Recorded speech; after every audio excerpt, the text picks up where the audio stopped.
బాబు శరీరానికి మనందరి మనసుకి చాలా దగ్గర సంబంధం ఉంది. మీరు మీ బాబుకి చిన్నప్పటి నుండి ఏదైతే నేర్పుతారో అది అలవాటు చేసుకుంటాడు. మంచి మంచి పద్ధతులు నేర్పారనుకోండి, మంచి మంచి పద్ధతులు నేర్చుకుంటాడు. పొద్దున్నే లేవగానే పాచి ముఖంతో తినడం నేర్పారనుకోండి, పాచి ముఖంతోనే తినడం అలవాటు చేసుకుంటాడు.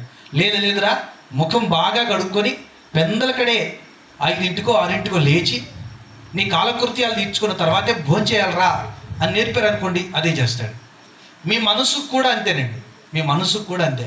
మీరు పొద్దున్నే లేవడం నేర్పారనుకోండి, పొద్దున్నే లెగుస్తుంది. ఏదైనా మంచిగా ఆలోచించడం నేర్పారనుకోండి, మంచిగా ఆలోచించడం కూడా చేస్తుంది. మంచిగా పనులు చేయడం నేర్పారనుకోండి, మంచి పనులు కూడా చేస్తుంది. మీరు ఆలోచించే మీ ఆలోచన మీ మనసు మీద ప్రభావం చూపిస్తుంది. నువ్వేం చేయాలని ఆలోచిస్తావో అదే నీ మనసు చేస్తుంది.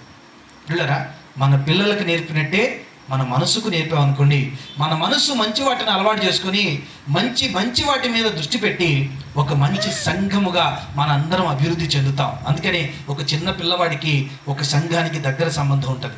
బైబిల్లో మనం చదివితే ఈ శరీరం అనే సంఘంలో బాబు శరీరం ఎలాగైతే ఓ మంచి కార్యాలకు వాడబడాలో అదే విధంగా మన శరీరం, అలాగే మన మనస్సు, అలాగే దేవుని సంఘం అనే శరీరం కూడా మంచి విషయాల కోసమే ఆలోచించాలి.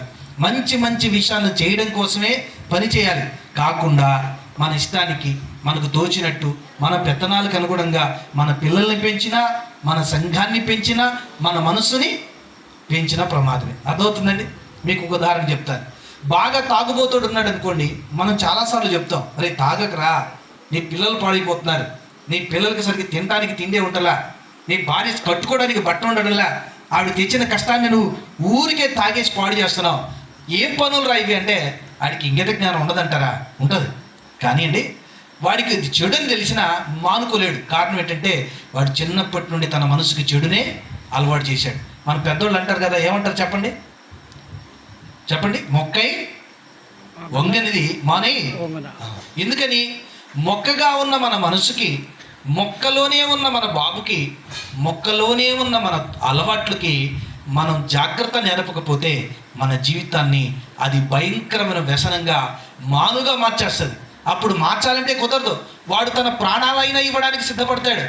ప్రాణాలు తుది ఊపిరిపోయే వరకైనా తాగి చచ్చిపోదాం అనుకుంటాడు తప్ప ఈ తాగుడు పక్కన పడేసి నా ఇల్లును బాగు చేసుకుందాం అని అనుకోడు. ఎందుకని? అనుకోనివ్వదు. ఒకవేళ అనుకున్నా సాధ్యం కాదు. అలవాటు పడిపోయిన ప్రాణం, దానికి మానుగా మారిపోయిన మనసు. దేవుని పెట్టారా, సంఘాలు కూడా అంతేనండి. దేవుని సంఘం సత్యానికి స్తంభంగా ఉండాలి. ఇది మనుషుల ఆలోచనలకి, మనుషుల చిత్తాలకి, మనుషుల పెత్తనాలకి అలవాటైపోతే మనిషి ఏది కోరుకుంటే అదే దొరుకుతుంది. కానీ దేవుడు కోరుకున్నట్టుగా అది జరగదు.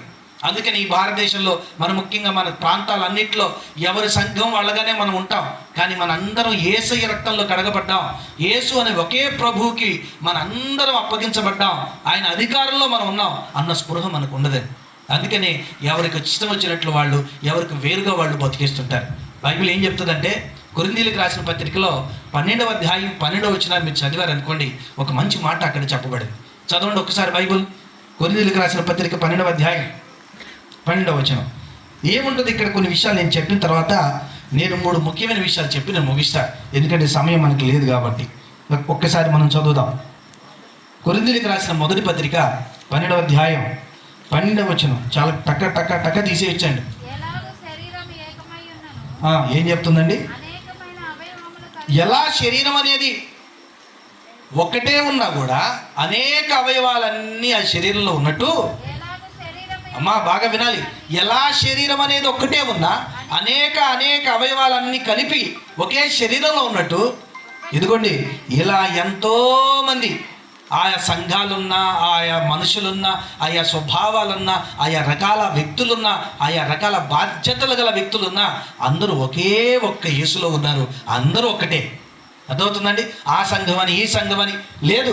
నువ్వు ఒకవేళ యేసుక్రీస్తు రక్తంలో కడగబడి బైబిల్ చెప్పేది మాత్రమే పాటిస్తూ నువ్వు బతకాలి అనుకుంటే ఆ సంఘం ఈ సంఘం అనేది లేదండి. మనందరం ఒకే యేసుక్రీస్తులో భాగమై ఉంటాం. ఒకే క్రీస్తులో భాగం కాకుండా అండి, నేను పలానా శాఖకు చెందినవాడినండి, నేను పలానా సంఘానికి చెందినవాడినండి, నేను వాళ్ళకు మాత్రమే లోబడతానంటే యేసు ఒప్పుకోడండి. ఎందుకంటే మనకు ఒక్కళ్ళే ప్రభువు ఉన్నారు. ఎవరు చెప్పండి? యేసుక్రీస్తు ప్రభు. బైబిల్ చెప్తుంది ఒక్కడే ప్రభు. ప్రభు అంటే అర్థం ఏంటంటే బైబిల్ రోమాపత్రికలో 14వ అధ్యాయంలో 7వ వచనం నుంచి మీరు చదివితే అక్కడ ఉంటుందండి. ఇప్పుడు చదవాల్సిన పని లేదు. ఏమిట్రా ప్రభు అంటే, ఇదిగో నేను బ్రతికినను చచ్చిపోయినా, నేను జీవించినా జీవించకపోయినా, మరి ఏది చేసినా, తినకపోయినా, ఒకవేళ తినడం మానుకున్నా, తింటూ ఉన్నా, ఉపవాసం ఉన్నా ఉపవాసం లేకపోయినా,